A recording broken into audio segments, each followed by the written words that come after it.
All right, man, torture talk. Breaking news, breaking news, breaking news, breaking news. I always wanted to say that. Breaking news. Damn. Look at that face. All right, look, man. So I'm gonna get right into it. So the word is Drake's has been implemented, or his name has been dropped by one of the defense attorneys for the killer or of XXXTentacion. So we're gonna get into that. We're gonna watch the clip and all that good stuff. So before I get into that, I gotta get my spill. This is Torture Talk. If you like the content, please consider subscribing if you're new here. Let me work on your subscription today. All the beautiful, sexy, single ladies, put one in the chat. All the fellas, y'all know where to find the ones that just don't harass them. I don't sell no merch, but I do have content absolutely free. But if you want to leave a donation, Cash App is in the description. It called me the Hidden Gem. I went from 1,300 subscribers to over 12,000, about to be 13,000 real soon. Thank you very much. I really appreciate it.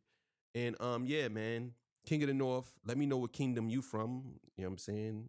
Kingdom of Chicago, Kingdom of Illinois, Chicago, Illinois. I can't think of the top of my head. You know what I'm saying? I'm just ready to go. So yeah. So let's get it, man. We're gonna we're gonna get into it and we'll be back to discuss, All right, so let's get it, man. You know what it is. Let's go. You are as guilty as they are because you were an essential part of that crime. When you went to spend that blood money on sneakers and jerseys, you revealed to the court the value you place on the human life that was taken. One of the men convicted in the 2018 murder of rapper XXXTentacion is now appealing his conviction, and his legal team is focusing a lot of their attention on a major celebrity, Drake. We're going to... Wow.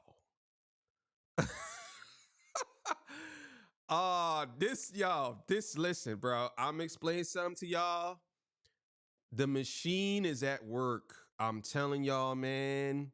The machine is at work. And if this is true, and if they're naming him, because X had a problem with Drake, a huge problem with Drake. Everyone knows this, that they had a problem. And I believe X had stated before he actually got killed, he said, he said something like, if something happens to me, he said this a lot. If something happened to me, blame Drake, or it's Drake.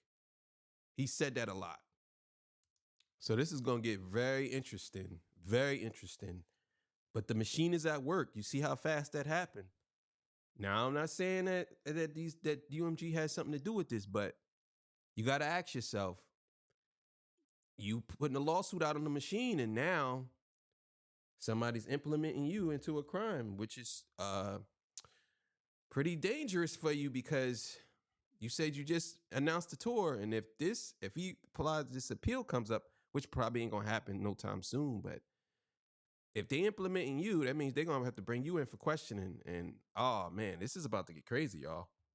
Explain the connections and the arguments as we sit down with Mauricio Padilla, the attorney for the convicted killer, Dedrick Devon Williams. Welcome to Sidebar, presented by Law and Crime. I'm Jesse Weber. Dedrick Devon Williams, who's behind bars for life for murdering rapper XXXTentacion, is now appealing his case, his conviction, his sentence, on the grounds that he did not receive a fair trial.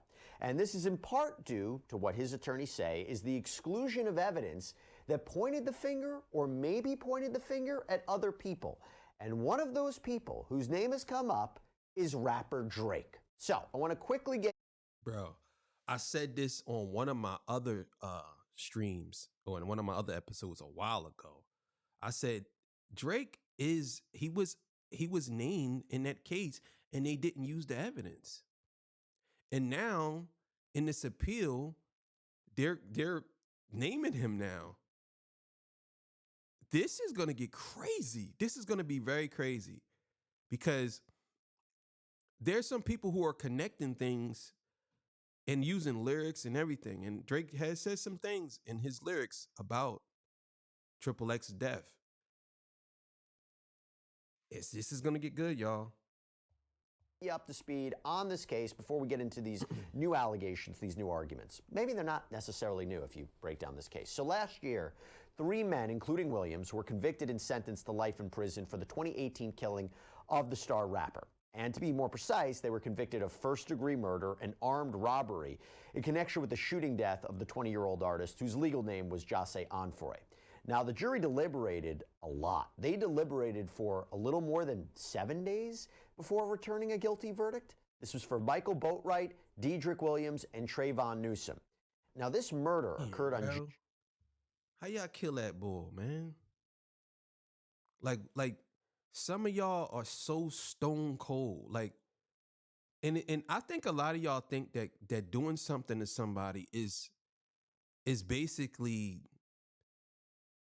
I don't know if y'all get it. I don't know how a lot of y'all live with yourselves knowing that y'all would end somebody's life. I don't know how y'all could be that cold. I really don't know. Without no reasoning for it. You know what I'm saying? If you're gonna rob somebody, you can rob them, but why do you have to take their life? Like for what? If you obviously you're robbing them with a mask on, they don't know who you are. But why do you have to end them? I could never understand the logic behind some of these people who never been through nothing, but still feel as though they have to end somebody. I kind of have to blame it on social media and the surroundings of what people are going through in their lives with these things that surround them to push them to that limit. Because I think that a lot of people don't have these reasonings for just offing somebody if they're not in survival mode or fight or flight mode, I would say. Like, it's kind of like you're doing it because it's a good feeling to you for you to say, I got him out of here. I don't know if some of y'all are just bred that way. I have no clue, but let's keep it going. June 18th, 2018, outside of Riva Motorsports. It's a motorcycle dealership in Deerfield Beach. It's a suburb of Fort Lauderdale, Florida. And XXXTentacion had just withdrawn $50,000 from a bank. He was leaving the store with a friend when his BMW was blocked by an SUV. In fact, surveillance footage from the scene actually captures this shocking moment as 2 masked gunmen, later identified as Boatwright and Newsom, emerged from the vehicle, confronted the rapper at his driver's side window. There is a brief... Yo, his boy got up out of there.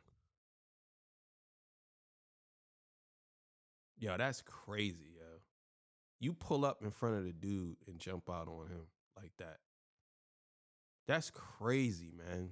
That's so sad to see, man, that young man got killed like that. That's crazy. I feel so bad for his family, man. I really do. I feel bad for his family, just out of the blue. And they knew that you took this money out. So somebody told them, how would they know that you got that money? I mean, I don't know if you said it online or nothing like that, but that's crazy work. Crazy. Let's keep it going. But very violent exchange with one of the men shooting XXX repeatedly. Afterwards, they snatch a Louis Vuitton bag containing the cash that the rapper had just withdrawn, and they speed away in the SUV. Williams was accused of being the driver of that SUV. And the friend, by the way, who was with XXXTentacion during that attack wasn't injured, but he witnessed the murder. And the jury's deliberation was lengthy, but ultimately they concluded that the evidence presented by the prosecution was sufficient. It was beyond a reasonable doubt, enough to convict all 3 defendants. And that evidence included the surveillance footage. It included cell phone videos of the defendants flashing cash right after the shooting. It included incriminating text messages from Boatwright, including one right after the shooting saying, "Tell my brother I got money for the new phone." And then just minutes after that, yo, that's wild. That's wild. Unbelievable. In a separate text message, a news article about XXX getting shot. And I also have to mention the key testimony of the trio's accomplice, Richard Allen, who claimed that he was a part of this robbery and he implicated the defendants. He pled guilty to second-degree murder for his role in this killing. Hey, so before we jump into this story, I have something I gotta tell you about. I host in the description. Now, as I mentioned, Williams, as soon as you put the plug in on the appealing this decision, and a big focus of this is on Drake. It's also other issues that they're bringing up, so I want to get into it right now. And for that, I want to bring on Williams' defense attorney, Mauricio Padilla. Thank you so much for coming on, Mauricio. Happy Thanksgiving. Thank you for coming on right afterwards. So I wanted to talk about this with you, and we're going to get into more specifics of the appeal. But overall, big picture, big theme, what are you and the rest of the defense counsel arguing here? Well, I am not arguing it. I'm not his appellate attorney. I was the trial counsel, so I'm just referencing what Mr. Patanzo, which is his appellate attorney, has stated in the brief. There's so many errors that it takes a while to even break it down. One of the main errors in my opinion in the case, which I had to sit through, argue, and live it, was the fact that in December of 2020, I filed a witness list. The state's reaction to that was to file a motion saying, we want the court to strike all of his witnesses, that's not even something that's legal or that you could do. You have to. Yeah, that's crazy.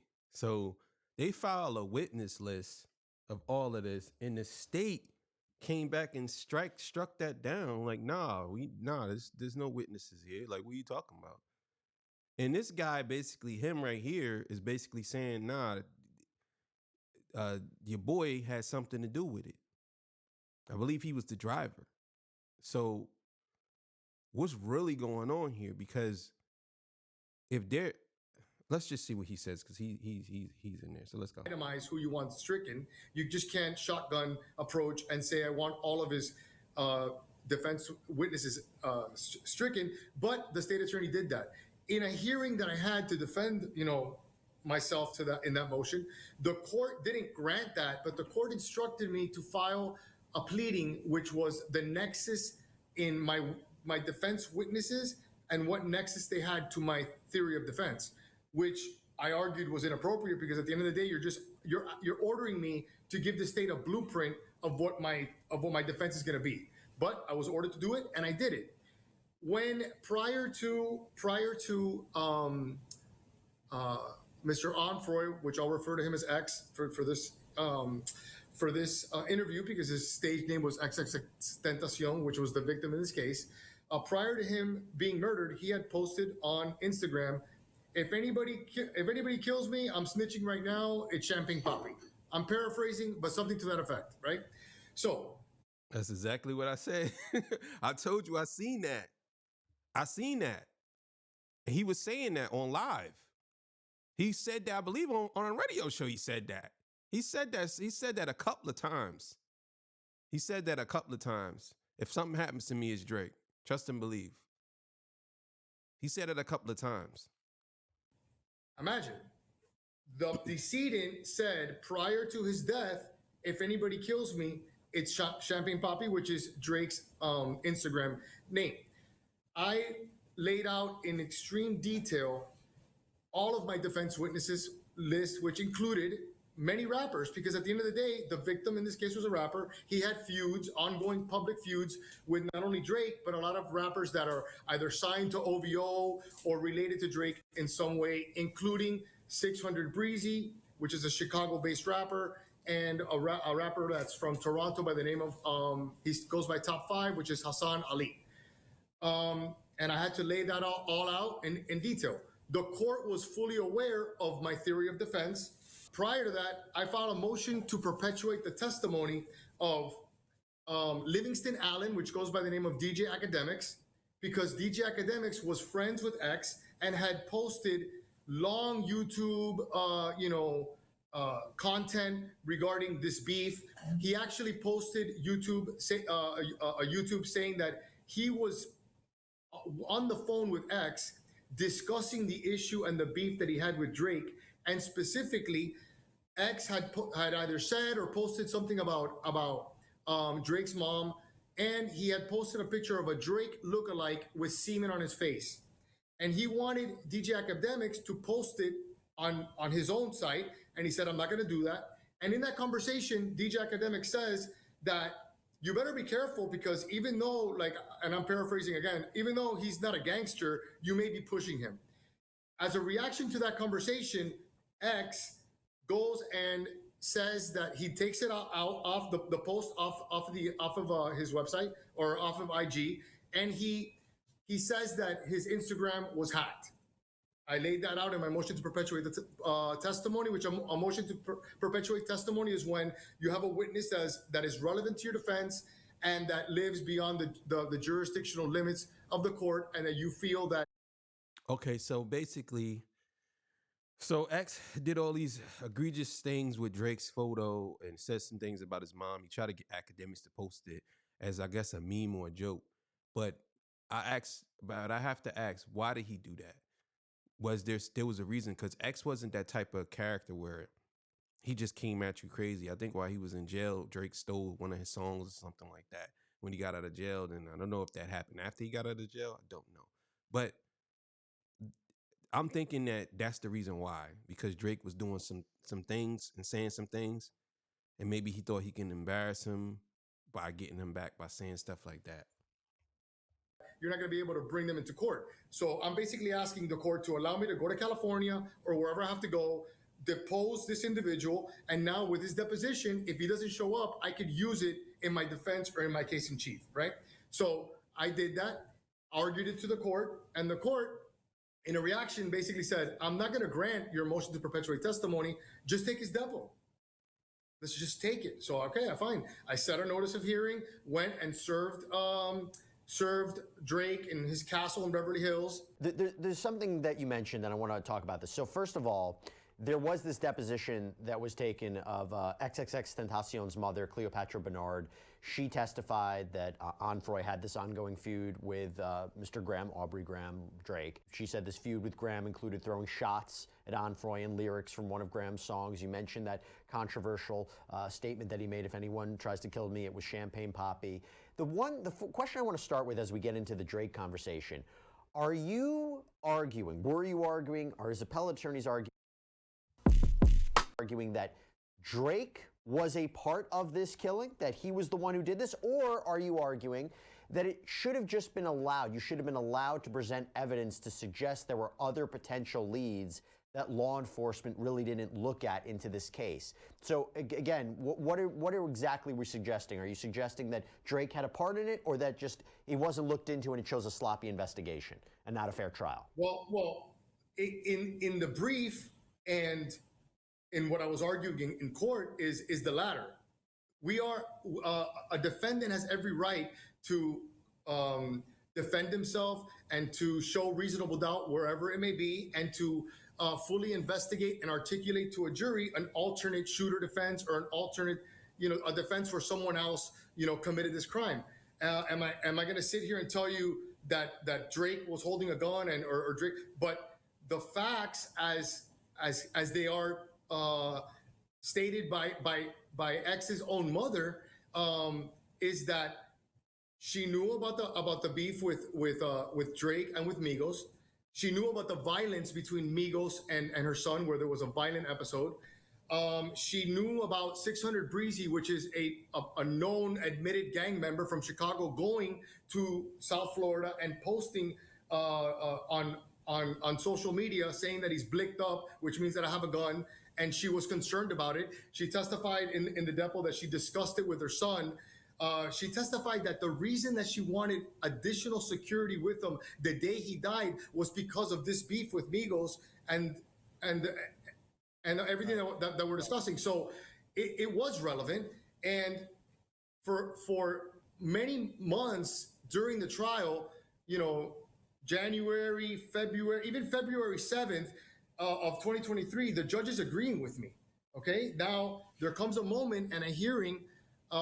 He goes ahead and Drake hires, after the judge enters a rule to show cause, basically saying a purge date. You have to appear for depo on this day, or I'm going to do a writ of bodily attachment. He then goes and hires Brad Cohen, a friend of the show, friend of mine as well, an excellent attorney. And Brad files several motions, motion to quash the subpoena, and he files a motion for protective order. We go. That's crazy. See, a lot of y'all didn't know this. And a lot of people been saying that Drake had something to do with this. And everybody was pretending like he didn't. Everybody was pretending like he didn't. Now look, now it's all gonna come out. It's all gonna come out. This is crazy. And the judge says, and the first time that Brad shows up to court, he says, you know what? I'm gonna quash the rule of show cause. He's hired counsel. You guys can communicate and figure out when this step was gonna happen. Okay? So we go back and forth. We can't agree to it for various reasons, and I'm not gonna get into settlement negotiations Sure. on the show, but we can't agree. We go into court February 24th, I believe, on his motions. At that time, James Beard, which is the process server that served Drake, appeared as a witness, and I wanted to show video that he took of the actual attempted service, where it shows Drake's bodyguards or the people that are in front of his house refusing to cooperate. It showed one of Drake's employees kicking the subpoena down the road that leads to his mansion, and the judge didn't allow me to show that. Despite not allowing me to put forth that evidence, the judge did a 180 from telling me to figure it out, coordinate it, take the depot, did a 180, told me, why are you involving him? Granted the motion for protective order, granted the motion to quash my subpoena, allowed Mr. Cohen to argue California law without having a California expert there, and basically kind of chastised me about why are you bringing them into it. And as a matter of fact, he even we had taken the deposition of one of X's relatives regarding this beef, and she denied it, and the court said in open court, even his relative said that it didn't exist, and I said, yeah, well, she's lying because the whole world knows about this beef. So for her to sit here and say that she didn't know about it it's on her credibility. So despite all of this, he does a 180. He not only grants the motion for protective order, basically saying that I can now serve him again. Okay. And it quashes the subpoena, but the state attorney, sensing there's blood in the water, says, Judge, I'm going to renew my motion to strike all his witnesses. Okay? Or tennis, no notice. And he says, I'm not going to do that, but I am going to strike Mr. Graham. So that's crazy. Yo, that's crazy. So he strikes it. So he doesn't strike all the other witnesses, but this one here, obviously, because it's Drake. Yo, that's crazy. Yo, damn. So, oh man, what's going on here? What's going on? I don't know, man. I don't know. We're gonna watch a little more, and then I'm gonna let y'all watch the rest on this channel. You know what I mean? So let's go. He struck in the middle of the trial. He struck Drake from my witness list, which is completely inappropriate, considering the history of the case. Talk to me real quick about why you think the judge did this, because in the appellate brief, and correct me if I'm wrong, this is the foam grip that does. There is an accusation that the court might have been biased because of Drake's celebrity status. Correct me if that allegation is wrong, and in your opinion, why do you believe the court ultimately wouldn't allow the deposition of Drake? I'll say that Judge Uson was a complete gentleman to me, and it was a pleasure to try the case in front of him. I do think that he made various reversible errors, and I think from the beginning he made a lot of calls that were unconstitutional, not legal, this being one of them. I don't want to speculate as to why, but when you're dealing with someone like Drake, which he's not a celebrity, he's a super celebrity. He's like in the stratosphere of fame. So when a judge does a 180 like that, I'll let the viewers or other people figure out why they think that it happened, but I'm not gonna speculate as to why it happened. But no, I get that. I do want to ask you about this, because this is another part of the appeal. And that is with respect to the testimony of this gang expert, which was excluded in a pretrial hearing. Okay, so I'm gonna stop it there. I'm going to come back with part 2 because this video is pretty long. I'm not going to do a whole long video on it. You know what I'm saying? So I'm going to come back with part 2 on the next go around. So make sure y'all check that out. Yeah, so the other part is about the gang. They bring a gang expert in and he does this. So that's going to be on part 2. Anyway, man, this is crazy. I'm not going to say too much at the end. about this because I want to hurry up and get this out so y'all can see it. So make sure y'all like, share, subscribe to the channel. You know what it is. I love y'all. Y'all have yourself a good afternoon. I had to rush back home to do this real quick. So, all right, man. Part 2 will be coming up real soon. All right, see y'all.